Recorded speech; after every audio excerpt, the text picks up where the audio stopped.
Dear friends, আমরা হোমিওপ্যাথিতে case taking করার পরে ঔষধ সিলেকশান নিয়ে খুবই ঘাবড়ে যাই যে কোন ওষুধটা রোগীর পক্ষে সিলেক্ট করা হবে এবং সেই ওষুধে তাকে সুস্থ করে তুলবে।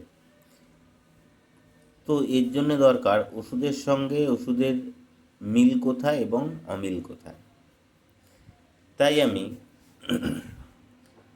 নাইট্রিক অ্যাসিড এবং মার্কসল এই দুটি ওষুধের মধ্যে মিল এবং অমিল কোথায় আমি সেটা আলোচনা করছি।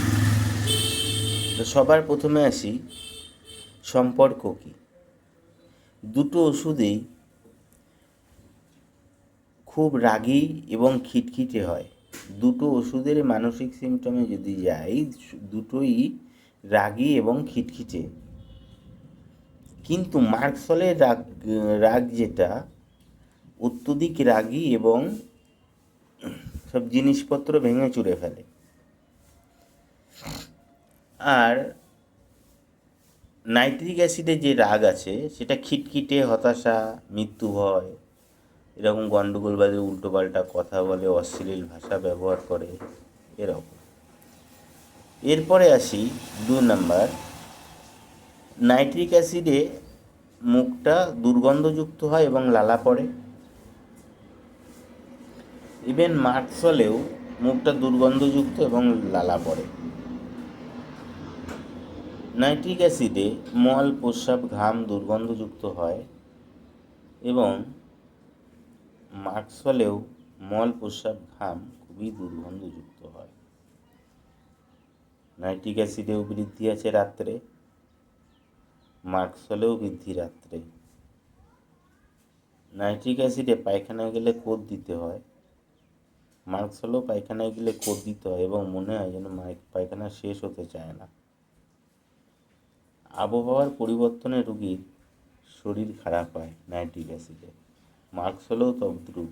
আবহাওয়ার পরিবর্তনে রোগীর শরীর খারাপ হয়, অতি সহজেই সর্দি, কাশি এসবগুলো লেগে যায়। এবার সে ডিফারেন্স, নাইট্রিক অ্যাসিডে রোগী সবসময় শীত শীত ভাব থাকে, কিন্তু মার্কসলে রোগী গরম কাতর, সবসময় গরম গরম বেশি তার। তারপরে নাইট্রিক অ্যাসিডের রোগী স্নান করতে চায় না।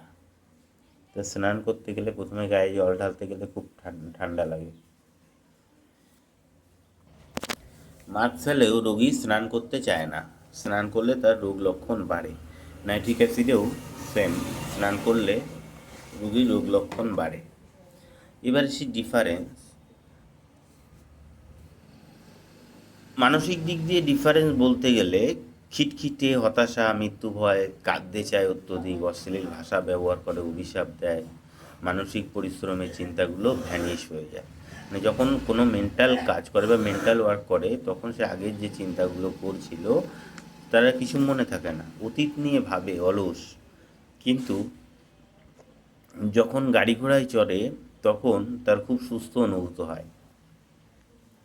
এবার আসি মার্কসলের মাইন্ড সিস্টেমে প্রশ্নের উত্তর খুব ধীরে দেয়, কিন্তু তাড়াতাড়ি কথা বলে, বারবার স্থান পরিবর্তন করে, ভয়ের সঙ্গে নিজেকে মুক্ত রাখতে চায়, ভয়ের জন্য কোনো ঝামেলায় জড়াতে চায় না, খুব ধীরে ধীরে সময় কাটে তার, কাউকে বিশ্বাস করে না, মনে হয় নিজের বিচার বুদ্ধি হারিয়ে গেছে এবং খুবই রাগী। জিওবার লক্ষণ বলতে গেলে এটার নাইট্রিক অ্যাসিডে জিওবার কিনারায় বা জিওবার সাইটে ফুসকুড়িযুক্ত, জিভ পুরো পরিষ্কার থাকে, লালচে, জিহ্বার মাঝে ফাটা এবং স্যালাইভেটেড হয়। কিন্তু মার্কসলের টাং ইনটেন্ডেড, অর্থাৎ জিওবায় দাঁতের চোখ পড়ে, মোটা এবং ফাটা, লম্বালম্বি ক্র্যাক বা ফাটা লক্ষ্য করা যায়।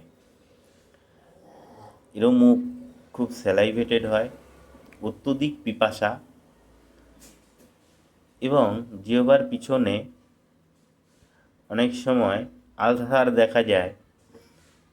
এটা চিউইং টোবাক্কো থেকে হয়, অর্থাৎ অত্যধিক খৈনি, তামাক এই সমস্ত খাওয়ার জন্যে এই রোগটা হয়। সেই ক্ষেত্রে মার্কসল খুব ভালো কাজ করে। এবারে আসি ঘাম।